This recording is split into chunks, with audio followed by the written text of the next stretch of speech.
নমস্কার, মৌরুপাট থেকে আমি নেহা। আজ বানাচ্ছি মধুবনী পেন্টিং। তো মধুবনী পেন্টিংটা বানাতে বানাতে এই পেন্টিংয়ের সম্বন্ধে একটু ইতিহাস জেনে নিই। মধুবনী পেন্টিং আমরা মিথিলা আর্ট নামেও জানি।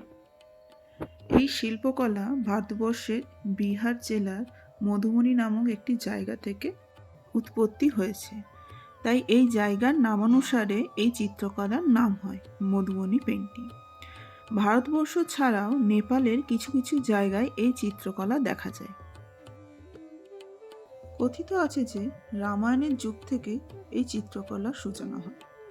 ভগবান রামচন্দ্র ও সীতামাতার বিবাহের সময় রাজা জনক মিথিলাবাসীদেরকে বলেছিলেন যে ঘরের দেওয়ালে ও উঠোনে এই চিত্রকলা করার জন্য। তার সাথে এটাও বলেছিলেন যে এই চিত্রকলার মধ্যে যেন মিথিলার সংস্কৃতি দেখানো হয়, যাতে অযোধ্যা থেকে যখন সবাই আসবে তখন তারা যেন দেখে বুঝতে পারে মিথিলার সংস্কৃতি কত মহান। এই চিত্রকলা সাধারণত বাড়ির মহিলা সদস্যরাই বানাতেন। শুরুতে এই চিত্রকলা রঙ্গোলি হিসাবে ঘরের উঠোনে করা হতো এবং ঘরের কাঁচা দেওয়ালের উপর এই চিত্রকলা করা হতো। আস্তে আস্তে সময়ের পরিবর্তনের সাথে সাথে এই চিত্রকলার চিত্রপটের পরিবর্তন হয়, যা আমরা এখন কাগজের উপর, কাপড়ের উপর ইত্যাদির উপর করে থাকি। কাগজের উপর যখন এই চিত্রকলা হতো তখন কাগজ শুধুমাত্র একটি সাধারণ কাগজ হতো না। সেই কাগজের উপর সুতির কাপড় বিছিয়ে তার উপর গোবর ও বাবলা গাছের আঠার একটি মিশ্রণ তৈরি করে তার একটি পাতলা প্রলেপ দিয়ে সেই কাপড় ও কাগজের একটি সংমিশ্রণে একটি পট তৈরি করা হতো বা সারফেস তৈরি করা হতো। তার উপর চিত্র অঙ্কন করা হতো। শিল্পীরা যখন এই ছবি আঁকতেন তারা প্রাকৃতিক রং ব্যবহার করতেন। এই প্রাকৃতিক রং তারা নিজেরাই তৈরি করতেন।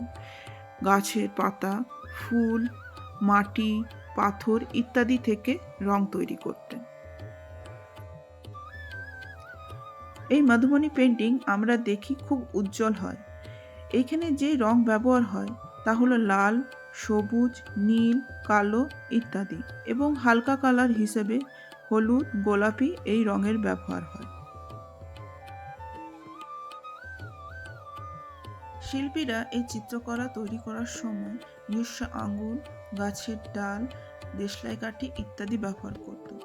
এখনকার মতো তখন অত তুলির ব্যবহার ছিল না, এবং যেহেতু বাড়ির মহিলারা করতেন তারা তাদের হাতের কাছে যেসব জিনিস থাকতো সেই সব জিনিস দিয়েই তারা তৈরি করতেন।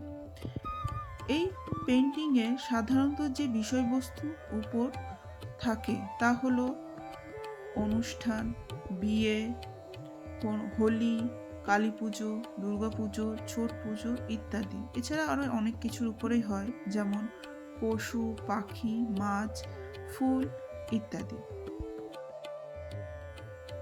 এই তো এতক্ষণ ধরে বললাম মধুবনী পেন্টিংয়ের অল্প কিছু ইতিহাস। এরপর বলি আমি যেটা আঁকছি। আমি এখানে বিষয়বস্তু হিসেবে বেছে নিয়েছি একজোড়া ময়ূর। তাতে আছে একটি প্রদীপ, কিছু ফুল, পাতা, এইসব নিয়ে আমার এই পেন্টিং তৈরি হচ্ছে। আমার এই পেন্টিংয়ে আমি 5টি কালারের ব্যবহার করেছি: লাল, সবুজ, নীল, হলুদ ও কালো।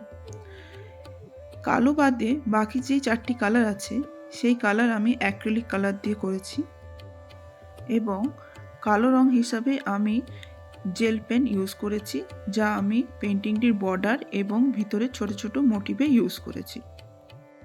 আমার এই ছোট্ট প্রচেষ্টা আপনাদের কেমন লাগলো অবশ্যই কমেন্ট করে জানাবেন, এবং ভালো লাগলে শেয়ার করবেন। ধন্যবাদ।